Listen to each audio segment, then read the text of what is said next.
la mayoría del pueblo de México que participó en elecciones democráticas decidió dar todo su apoyo al movimiento de transformación y lo hizo pensando en que era necesario modificar leyes, hacer reformas a la Constitución para regresarle a la Constitución su origen popular, su origen auténticamente democrático.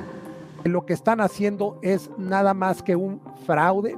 Esto yo lo equiparo a un golpe de Estado, porque eso para mí es lo que significa este fraude de adulterar y quererse quedar con el Congreso y luego estar atacando a los jueces y magistrados. Es una evidente intención de dar un golpe de Estado. Si les dan, si les regalan, si les obsequian las mayorías calificadas al gobierno, lo que vamos a tener en cadena son la reforma judicial, más la reforma punitiva, más la reforma militar, más la reforma electoral quitando los plurinominales, una autocracia legal. Y las consecuencias de eso están advertidas. Si pasa la reforma judicial va a haber un gran lío financiero y monetario en México. El hecho de que la población no entienda lo que va a pasar no quiere decir que nuestro diagnóstico sea falso. Nuestro diagnóstico es correcto. La población lo puede o no entender. Lo que va a pasar, lo que va a pasar es una autocracia legal y una dictadura. Digo autocracia legal para distinguirlo del PRI, porque el PRI no tenía la legalidad para actuar como una dictadura y tenía siempre una reserva de pudor y de cuidado de las formas. Por cierto, lo mismo que Porfirio Díaz. Estos no. Estado de Derecho, que se cumpla la Constitución y que se cumpla la ley. Su deber ser tiene que ver con lo que dice la Constitución y lo que dice la ley de procedimientos electorales. Y como lo mostramos ayer, no hay lugar a dudas, es clarísimo. Dice hasta la fórmula que hay que aplicar con todo detalle. Entonces no tienen por qué cambiar lo que está establecido en la Constitución y en las leyes y lo que han venido haciendo en el 2021, en el 2018, en el 2015. Estamos ante la posibilidad de que la democracia incipiente, débil, deficitaria que tuvimos, nuestro gran experimento democrático de los últimos 30 años, sea reemplazado por un sistema autoritario. No se le puede llamar de otra manera. No, la reforma del Poder Judicial ha sido la cortina de humo que esconde un propósito que allí están los dictámenes para quien quiera verlos, que es que en septiembre cambiar el régimen político del país. Es concretar en septiembre la reforma al Poder Judicial, la militarización, desaparecer la representación de las minorías. 3 magistrados, ahora promorenistas, se pusieron la correa, avalaron las dentelladas a la Constitución y continuarán haciéndolo si respaldan la sobrerepresentación morenista en el Congreso. A cambio, recibirán un plato de premios, porque el dictamen de la reforma judicial en puerta prevé que ellos se queden en su puesto hasta el 2027 y que luego puedan ser postulados a la Suprema Corte. Ellos, como buenos cómplices, no perderán el puesto o padecerán la destrucción institucional. Podrán postrarse tranquilamente ante la presidenta y lamerle los pies. Hoy Anastasia O'Grady, en un artículo muy comentado en Wall Street Journal, Opinión, dijo que México está coqueteando con la dictadura, con la restauración de un partido efectivamente hegemónico que controla la decisión, como en muchos años lo tuvo el PRI. En México está pues literalmente coqueteando con la dictadura, una dictadura que se acercaría pues a lo que ha ocurrido en otros países, en este caso en América del Sur, ¿no? Venezuela y otros más. Lo que está detrás es mantener privilegios y seguir haciendo a un lado al pueblo, un poder judicial al servicio de una minoría. Lo van a notar ahora que han decidido irse los del poder judicial a una huelga. A la mayoría de los mexicanos no les va a importar. Yo les diría con toda franqueza y también respeto, de que hasta nos va a ayudar a que si no están los jueces, no están magistrados, no están ministros en activos, tenemos cuando menos la garantía de que no van a dejar libres a delincuentes. Estamos en México frente a una posible bocanada de aire fresco de que se aplique la ley tal como es, eso con el perfilamiento de la distribución de curules que tiene en sus manos el INE, pero ya vemos que sí estaría aplicando exactamente lo que dice la Constitución y no lo que le están queriendo presionar para que no haya una mayoría calificada por parte de Morena y sus aliados. Frente a eso, lo que también vemos es el último suspiro, no sé si el último suspiro, pero el más desesperado suspiro por parte de la oposición y de los grupos de presión para que no suceda la reforma judicial. De eso hablaremos hoy. Esto es El Rey.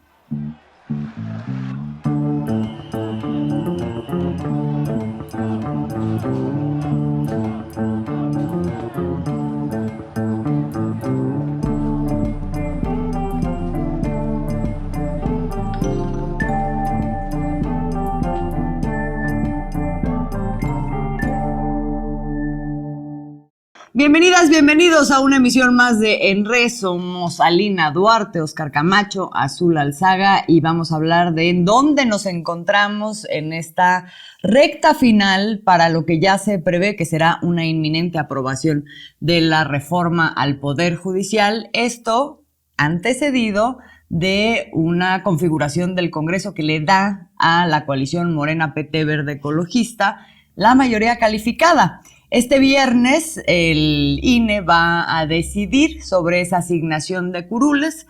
Lo tiene que hacer aplicando exactamente lo que dice la norma. La norma está en la Constitución y de acuerdo con esa configuración tendrían la mayoría calificada.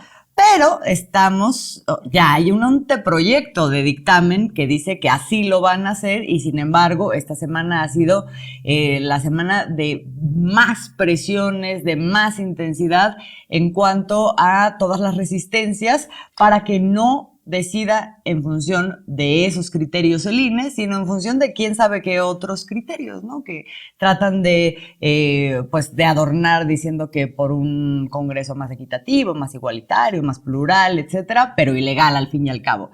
Eso es lo que han estado presionando. En esta semana se hacen presentes los empresarios, las grandes cámaras y ya el día de hoy también se hacen presentes actores internacionales como bancos que están amenazando de que como ya ven que sí va a haber la mayoría calificada, que si hay una reforma al Poder Judicial, entonces va a haber una menor intención de invertir en México. Nada más déjenme comentarles un poco de lo que son las portadas de este día, justo un día después de que circuló este proyecto de dictamen del INE perfilando la mayoría calificada de la coalición de Morena. Me voy a poner mis lentes porque no veo nada.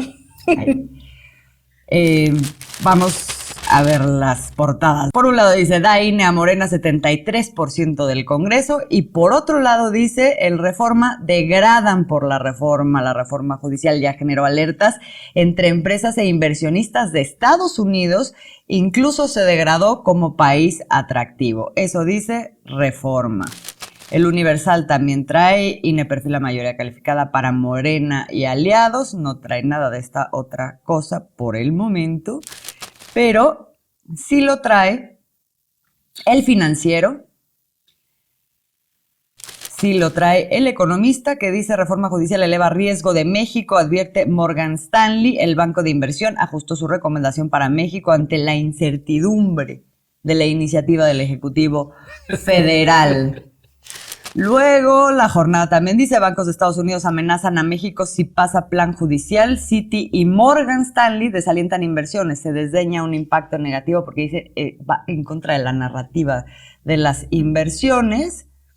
Y finalmente, El Sol de México, Morgan Stanley alerta por la reforma judicial. Nada más un parrafito de lo que dice la carta que publica Morgan Stanley. Creemos que reemplazar el sistema judicial debería aumentar el riesgo, las primas de riesgo de México y limitar el gasto de capital. Este es un problema ya que la deslocalización, que es como la gran promesa del próximo sexenio, está alcanzando cuellos de botella. Todo por la reforma al Poder Judicial. Bueno, ahí está más o menos la cosa. ¿Cómo ves, Oscar? Pues la verdad que me da mucha risa. Digo, perdón, no puedo evitar que esta tragicomedia que hoy estamos viendo en México provoque risa, ¿no? Es lamentable, pero creo que bueno que está pasando esto. Están quedando muy evidenciados, como en otras ocasiones, todos los sectores de poderes fácticos en México, los empresarios que se decían como muy neutrales, sin interveniencia política, están metidísimos tratando de echar abajo el reducto mediante el cual ellos han sido como dueños de México, ¿no? Cuando cualquier cosa se les atoraba desde cuestiones familiares, a ver, hay que meter a alguien a la cárcel por la razón que sea, vamos con los jueces, nuestros amigos. O cuando hay que ir echando reformas atrás importantes que pudieran ellos sentirse afectados, vamos con los jueces, nuestros amigos, los de la Suprema Corte, ¿no? Un simple recordatorio, o sea, ¿por qué está tan enojada la clase empresarial en este momento con esta eventual reforma judicial? Porque a lo largo de los años, por ejemplo, tenemos que recordar que el FOBAPROA fue precisamente legitimar por los ministros de la Suprema Corte de Justicia, que es el mayor robo a la nación, cuando pudieron haber sido afectados los grandes empresarios, ¿no? Otros tipos como la reforma energética que ha impulsado el presidente López Obrador, la reforma eléctrica, perdón. Entonces, cada vez que hay un gran robo a esta nación, aparecen los jueces legitimando y apoyando a los grandes empresarios. Eso es lo que no quieren perder. Están desesperados por eso, pero desesperados. Y tan desesperados están que ahora pues ya empezaron a tener que salir a dar la cara. El Consejo Mexicano de Hombres de Negocios pues ya tuvo que salir. Coparmex.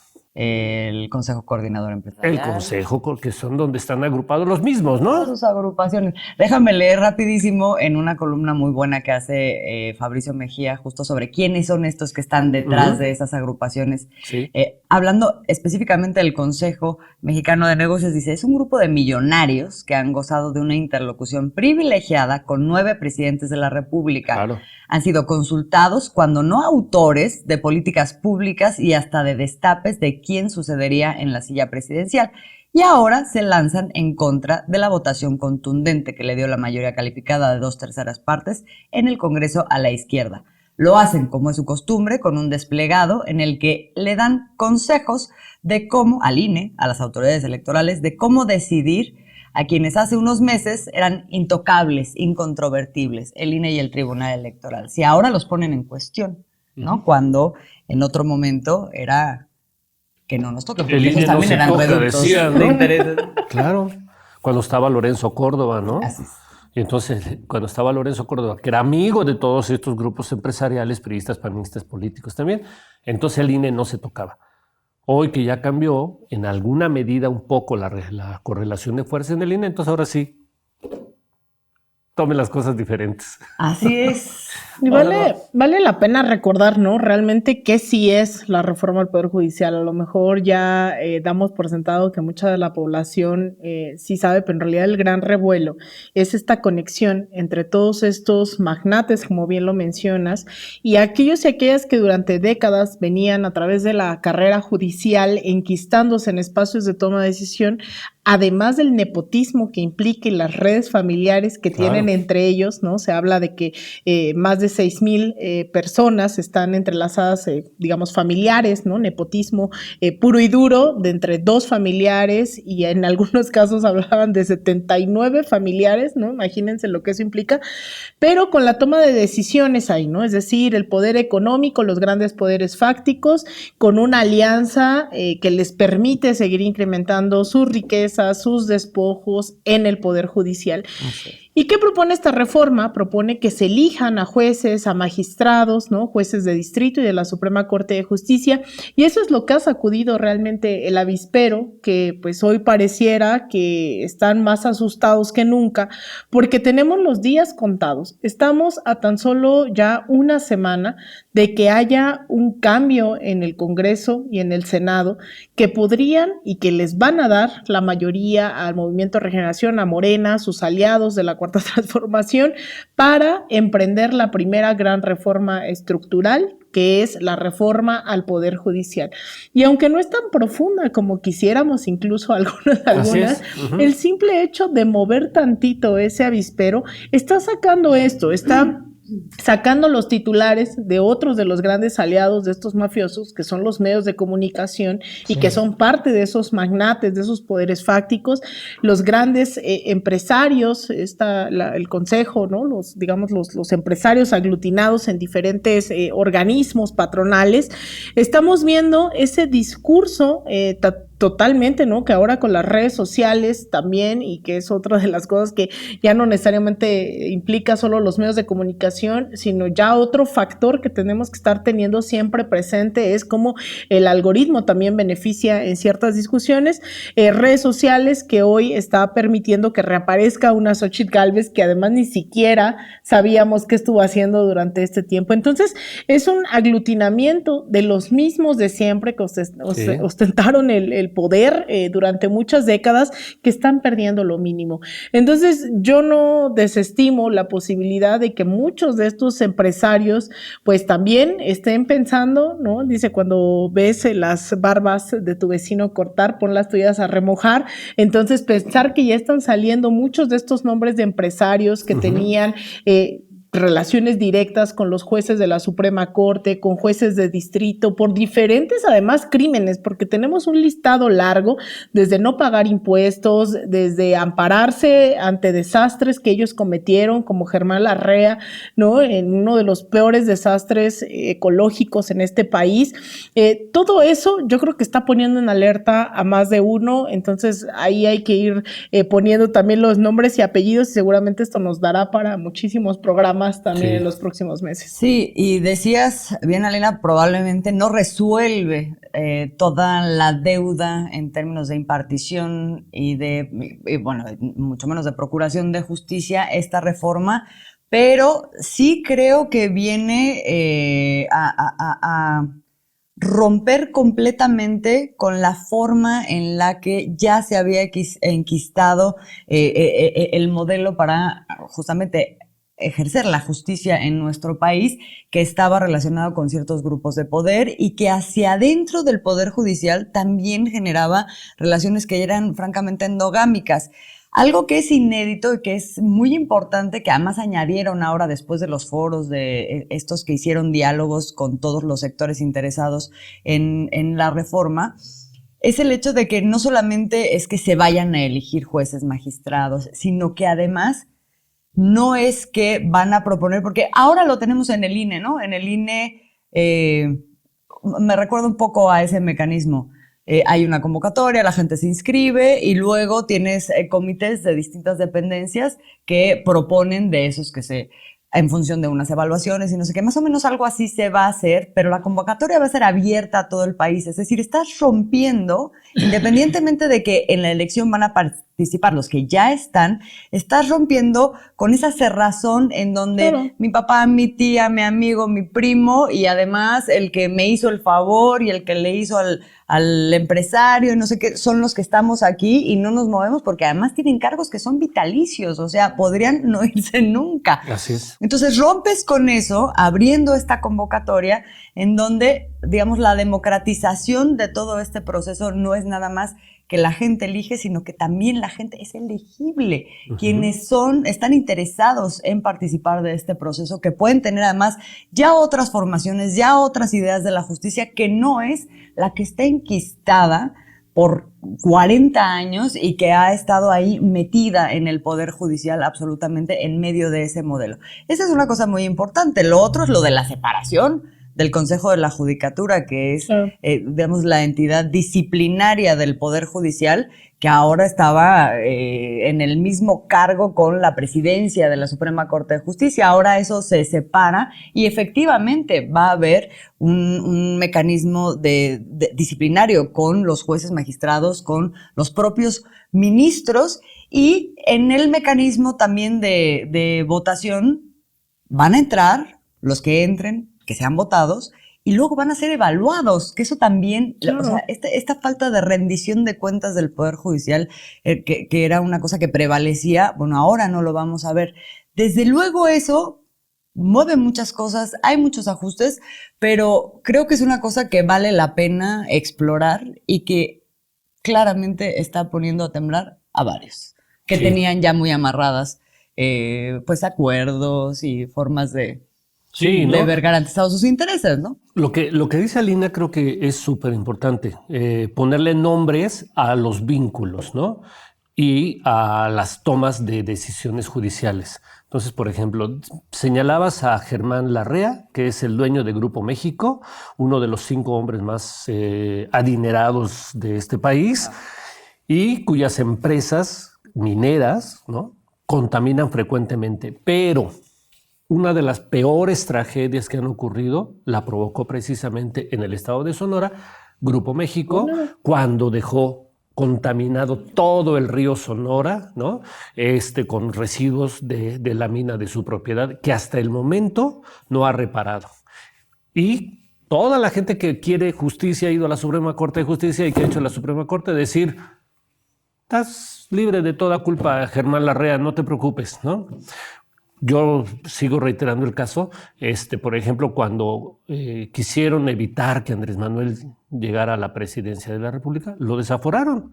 ¿Y cómo lo hicieron? Pues en contubernio con el que entonces era ministro de la Suprema Corte, Mariano Azuela, ¿no? Y contaron con toda la prepotencia, arbitrariedad y legalidad para desaforar a Andrés Manuel López Obrador cuando era jefe de gobierno de la Ciudad de México.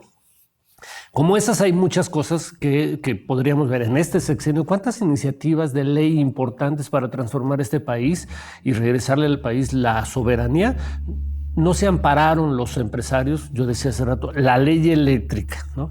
Por eso es muy bueno. Bueno, pero además estos grandes empresarios siempre operan por abajo del agua, financiando políticos del PRI, del PAN, ¿no?, del PRD. Y por vez primera, esta semana el presidente López Obrador, al ver el embate que se está viendo por parte de los empresarios, les dijo: bueno, pues den la cara. Y les dijo a los 5 hombres más importantes de este país. Más ricos en términos, sí. 5 hombres, y 4 hombres y una mujer más importantes en términos económicos de este país. Les dijo: a ver, digan cuál es su opinión sobre el reparto de plurinominales para saber qué piensan. Y de ustedes. Esos consejos, como diciendo, no se escondan detrás de su camarita, ¿no? Ustedes verdaderamente, que además se han visto beneficiados también en esta administración. No solo no han perdido, sino han ganado muchísimo. Germán Larrea es una cosa de cinismo que no se puede creer. Y hay que pensar también ahí que están utilizando, ¿no?, como carne de cañón a la clase trabajadora. Claro. O sea, son los empresarios por un lado hablando del fin de México y de cómo es que vamos a colapsar económicamente, ¿no? Y entonces salen al quite con estas máscaras porque efectivamente no les conviene salir en su individualidad, porque también no están acostumbrados. Ellos hacen política detrás de todo y pocas veces se ve el rostro de Germán Larrea o estas personas. No tienen que dar conferencias de prensa ni mucho menos, pero ponen, ¿no?, al servicio de los medios de comunicación, ponen al servicio de estos, pues dan ahí, ¿no?, sus verdaderas posturas. Pero ¿quién realmente está operando esto ante los medios de comunicación? ¿Quiénes están haciendo esta faramalla? Es una clase trabajadora del Poder Judicial que además les ha estado engañando a través de esos medios de comunicación, diciendo que los que corren peligro son ellos, ¿no? Y por eso es tan importante insistir en que sí es la reforma al Poder Judicial. Se van a elegir a estos jueces y ministros, se va a separar la judicatura, es decir, estos cambios no afectan a la clase trabajadora que está en el Poder Judicial, que más allá de que pudiera afectarles el hecho de que ahora sepamos que hay unas redes de nepotismo tremendas, que yo creo que sí tendría que afectar aceptarles, ¿no? Por decencia mínima, no es cierto que los van a correr. Sí, y esas campañas, o sea, cuando han entrevistado a la gente en las calles que están hoy llamando a un paro, me recuerda muchísimo al llamado paro petrolero en el 2002 en Venezuela, estos paros patronales que se hacen pasar por la gran revolución y que vemos que se traslada directamente a los medios corporativos que están financiando, que están orquestando esto, en titulares como el del Reforma, ¿no? En donde ahora sí es la gran resistencia, el poder judicial y demás. ¿De qué están hablando? ¿No? O sea, ¿de qué país están hablando? Y yo creo que también ahí habrá que repensar las estrategias de por qué medios independientes o por qué incluso la mañanera o algunos otros espacios no están permeando todavía dentro de esos sectores que habían estado aislados totalmente de la vida pública, curiosamente, cuando son los sectores que más empapados tendrían que estar en ese sentido. Y yo ahí coincido con lo que dice estos días el presidente López Obrador, de que termina incluso jugándole a favor de la Cuarta Transformación este paro que han llamado, porque realmente no se trastoca la vida pública de este país. Es que justamente el Poder Judicial no ha resuelto las injusticias de este país y lo único que hacen es que la gente termine mucho más indignada, termine exigiéndole a esos diputados por los que votaron que aprueben una reforma al Poder Judicial, porque no es posible que la justicia sea una moneda de cambio, no es posible que hoy no se les dé la gana impartir justicia, sea la clase trabajadora, sea los cargos medios, sean los ministros de la Suprema Corte de Justicia, es que no puedes ser tan cínico en ese sentido. Y cuando ves que los trabajadores del Poder Judicial tienen exactamente la misma narrativa que los grandes empresarios que están solapando al crimen organizado, a los criminales de cuello blanco, entonces algo no le checa a la gente. Yo creo que lo único que están haciendo efectivamente es potenciar la necesidad de reestructurar ese Poder Judicial, que lo último que se le ocurrió hacer durante estas décadas fue impartir justicia. Exacto. Decía el presidente, bueno, si van a hacer su paro, por lo menos vamos a estar a salvo de los sabadazos y de que liberen a delincuentes. Que es una cosa que tenemos noticia de eso un día sí y el otro también, sí, ¿no? Claro. Y que ahorita, bueno, a lo mejor eso no sucede en estos días que están en paro los trabajadores del Poder Judicial, que no son los trabajadores del Poder Judicial. Ahí yo haría una acotación porque esta movilización, digamos, se da de una manera no muy orgánica. De hecho, hay una división al interior del movimiento de trabajadores en donde el sindicato cuestiona, la cabeza del sindicato dice, no nos vamos a paro, vamos a esperar a ver qué dicen los patrones, cuando ya los patrones, que son los magistrados, los ministros, ¿no? Los jueces dicen, órale, nos vamos a paro. Entonces ya se suman y ha habido además muchas denuncias de que los han estado presionando, de que los amenazan, de que los presionan. Entonces, bueno, también ahí pues está operando el sistema de siempre el sindicalismo patronal de nuestro país y de cómo quien tiene el poder, bueno, pues lo ejerce también sobre la clase trabajadora. Ahí pues es un poco parte de lo que estamos viendo, pero finalmente, como dices, hay como una disonancia entre que esto, como lo vimos cuando los fideicomisos y cuando en otros momentos, ¿no? Una disonancia de que esto está ocurriendo cuando lo que está de fondo es que se quiere un poder judicial que verdaderamente tenga una autonomía de los poderes fácticos, cuando se quiere un poder judicial que actúe de manera honesta, honrada, no a partir de la corrupción y que rompa esas redes también de complicidad que hay al interior y con otros actores. Creo que por la forma en que está constituido, digamos, y cómo opera hasta este momento, pues sí toca, digamos, fibras sensibles en el sentido de que muchos de los que están afuera también ahora manifestándose, pues eran beneficiarios de ese sistema de complicidades, de no rendición de cuentas, etcétera, y entonces ahora pues van a tener que enfrentar o que pues sí, básicamente que justificar su chamba haciéndola bien, haciéndola honesto. O sea, es un cambio de cultura completamente de lo que había prevalecido por muchísimos años. Más allá de los grandes intereses, esto había permeado, pero como siempre hemos visto, esto tiene que cambiar de arriba hacia abajo. Porque tiene muchas aristas. Yo sí reitero de que hasta hoy el poder judicial en México ha sido una cueva de ratas, de rateros totalmente, de gente que no imparte justicia.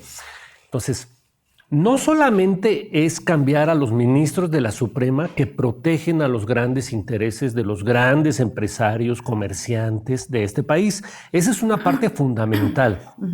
Es decir, la Suprema Corte de Justicia, la mayor parte de los ministros, quitando a 2 o 3 que están ahí como Lenia Batres, que las podríamos separar de esa categoría, los demás ministros de la Suprema Corte durante muchos años han sido como los mastines, los perros guardianes de los intereses de los grandes empresarios en este país.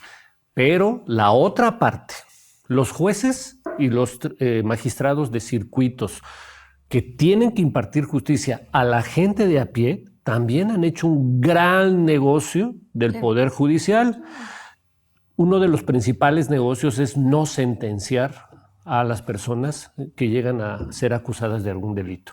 En México existen 97,000 personas que no tienen sentencia alguna desde hace años, no hace meses, no hace unas semanas, desde hace años. Y entonces uno diría, pues es porque son flojos los jueces. Pues no solamente porque sean flojos, es porque han hecho un gran negocio. Si yo tengo a una persona en la cárcel durante muchos años prometiéndole que la voy a sentenciar, pues le estoy sacando dinero a sus familiares todo el tiempo. Jueces y ministerios públicos. Jueces y ministerios públicos están de la manita ahí metidos en ese gran negocio de corrupción. La cosa es un sistema de justicia que opera para quien tiene dinero. Exactamente. ¿Sí? Entonces, ¿qué se busca? Precisamente sacudir eso con esta reforma que está empujando el presidente Andrés Manuel López Obrador. Sacudir eso. Como todos sabemos, pues no necesariamente un cambio de la ley va a cambiar todo, pero habría que hacerlo, porque si no, de otra manera, pues este gran círculo podrido, como ha dicho el presidente, va a seguir durante mucho tiempo. Y la justicia, que es tan importante como la salud, como una vivienda, no existe en México. Hoy no existe la justicia en México. Rompe la inmovilidad y la oscuridad de lo que ha sido hasta este momento una caja negra, ¿no? Nuestro sistema de justicia.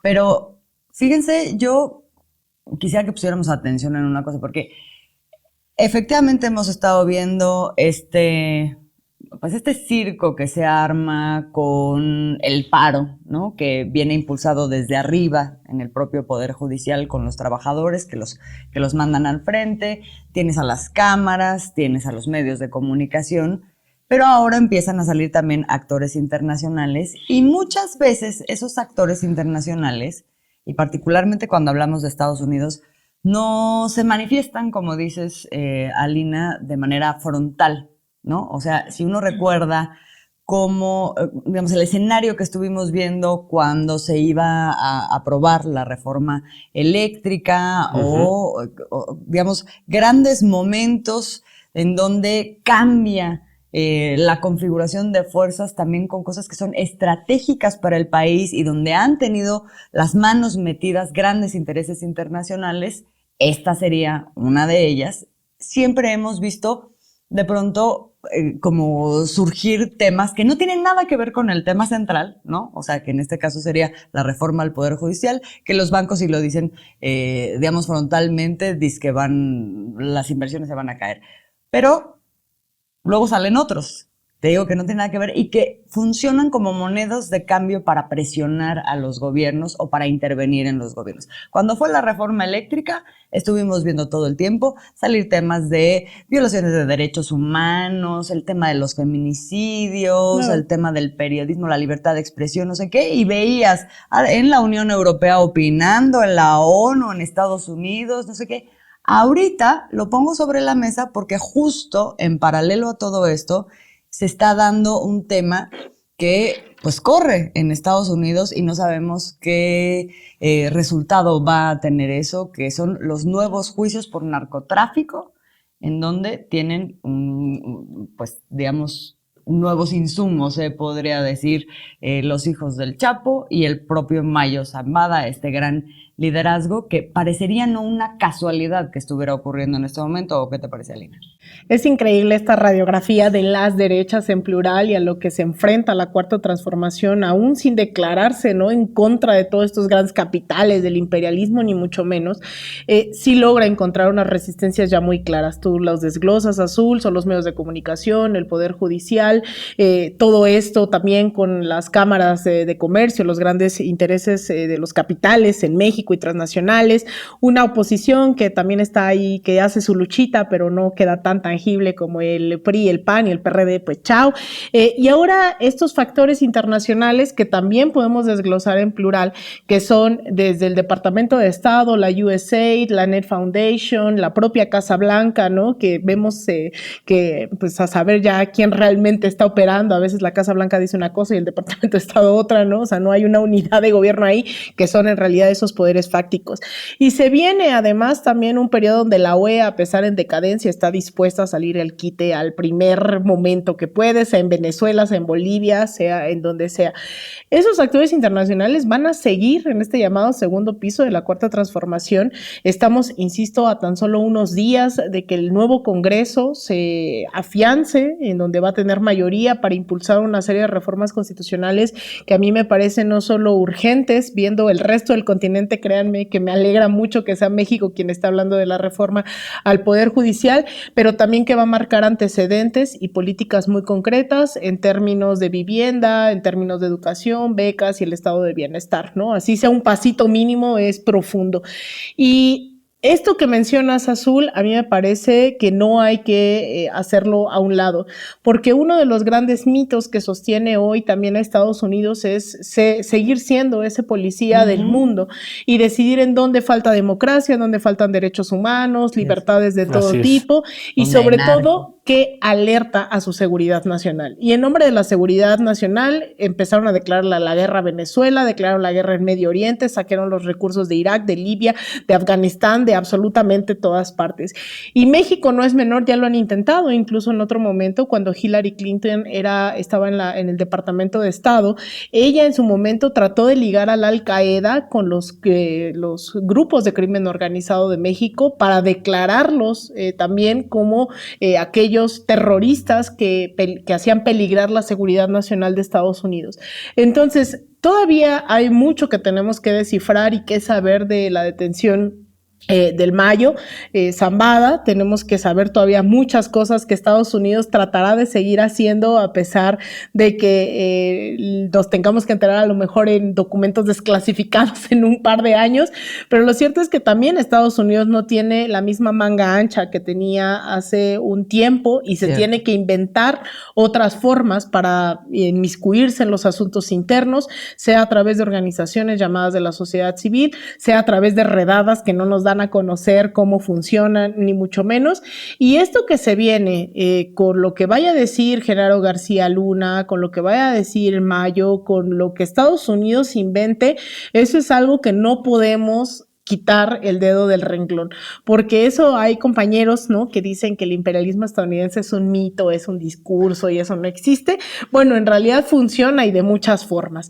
Y ahora se han tenido que inventar también estas guerras híbridas, ya no son los golpes de Estado que veíamos en los 60s, en los 70s, han ido mejorando también en ese sentido, han ido perfeccionando sus estrategias. Una de ellas es a través del Poder Judicial, otras es a través de los medios de comunicación, de las organizaciones de la sociedad civil y de la arquitectura internacional, llámese OEA, ONU, la Unión Europea, el Banco Mundial, el Fondo Monetario, sea económica, política o ideológico. Así que yo creo que ahora ante las elecciones en Estados Unidos y pues el declive también de ese imperialismo estadounidense, yo creo que esa bestia, hay compañeros que hablan del hiperimperialismo, ¿no?, que es decir, ya no tiene esa hegemonía por las buenas, ahora va a ser por las malas, de por sí que por las buenas no era muy pacífico, que digamos, pero ese hiperimperialismo lo que hace es recurrir cada vez más a estrategias de guerra, ¿no? De asfixia. Ellos lo definen como un tigre, ¿no? Que está herido y pues lanza zarpazos. Y yo creo que eso es Estados Unidos hoy, independientemente de la victoria, sea de Kamala Harris o sea de Donald Trump. Estados Unidos está buscando recuperar esa influencia en todo el continente a costa de lo que sea. Y yo creo que aquí tiene bastantes aliados, lamentablemente, así estén detrás de las cámaras, estén detrás de esos comunicados, sean solo abajo firmantes. Lo cierto es que siempre hay algún vendepatria, ¿no? Aquí no se apellidan Guaidó, aquí no se apellidan Áñez, aquí están las Xochitl Gálvez, están las América Rangel, las Lili Telles, las Kenia López Rabada, hay un montón de gente que está levantando la mano y unos tienen más dinero que otros, ¿no? Entonces los Claudio X, claro que están a disposición de lo que se necesite por parte de Estados Unidos. Que es un panorama que siempre ha estado latente a lo largo de toda la historia de nuestro país, no solo de nuestro país, sino de América Latina en general, y pues no les preguntamos a los africanos, ¿verdad?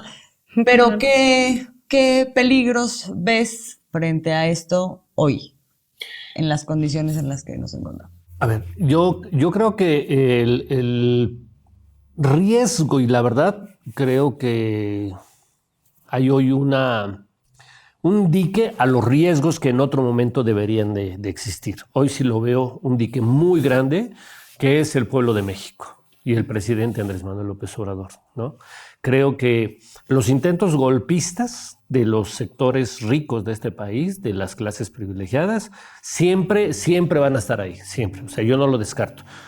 No descarto que quiera provocar una crisis la ministra de la Suprema Corte, generando una rebelión, decretando inexistentes a los reparto de plurinominales. O sea, de la ministra presidenta de la Suprema Corte no descarto nada, en lo más mínimo. Me parece que... Pero ahí estaría invitando a una guerra civil. Sí, claro. La tentación de la locura política creo que sí pasa por la cabeza de la ministra Piña, ¿no? Es decir, hemos visto ya muchos datitos, ¿no? De que no está en sus cabales políticamente. Hablo políticamente. O sea, de que vive una especie de locura, vive una especie de esquizofrenia y vive una especie de paranoia política, la ministra y los otros ministros. Pues porque la reforma, una de las primeras decisiones que va a implicar, pues es que ellos tienen que salir en el próximo año, en el 25. Pero ellos... Si no los votan. Si no los votan. Así casual. Puede ser que ya tenga esperanza. Y por las experiencias que conocemos de las derechas en el continente y en nuestro país, que hoy las estamos viendo, los creo capaces de querer llegar a generar una crisis de Estado fuertísima, ¿no? Sí. Ahora, yo digo, hay un dique para esto que es... Pues la gente que votó por Claudia Sheinbaum está muy clara y dice, queremos esta reforma. A diferencia quizá de otros países sudamericanos, yo creo que donde los militares dieron golpes de estados terribles y mantuvieron el control durante muchos años, creo que en México hay un dique ahorita que sí pudo construir muy bien el presidente López Obrador y hay una población muy politizada que creo que puede impedir un poco eso. Pero que se manifestó en el voto, pero que fíjate que ahora que lo dices, valdría la pena porque eso es algo que no se ha visto más que a convocatoria del presidente. Valdría la pena que se hicieran orgánicamente manifestaciones pacíficas en donde toda esta gente de la que nosotros formamos parte, pero que es una gran parte de nuestra sociedad, salir a decir, oigan, ya estuvo, respeten el voto del pueblo de México, que sí sabe además por qué votó. Claro. Con eso nos vamos a quedar. Ustedes díganos qué opinan sobre todo esto y nos vemos en una próxima emisión de En Rezo. Alina Duarte, Oscar Camacho y Azul Alzaga. Muchas gracias.